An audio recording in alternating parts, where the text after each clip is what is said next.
Alright, so here's the 2020 Mustang GT, Velocity Blue. Sorry, I'm not doing this during the day. But yeah, got the performance pack. These are the wheels, 19 inches, 275 in the rear, and then 19 inches, 255. Show it at. Yeah, 255 in the front. And the wheels are pretty dirty. Gotta clean them.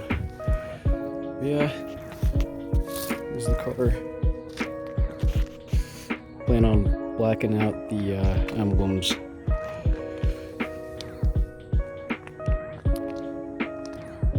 I plan on putting out more content in the future. Just gotta find more time to do it. But just wanted to do a quick video of the 2020 Mustang GT Performance Pack 1 Velocity Blue. Make sure you can get a good look at the paint there and see the metallic paint. It's really nice.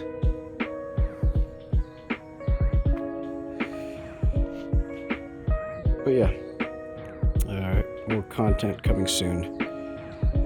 This is just a short little preview. All right.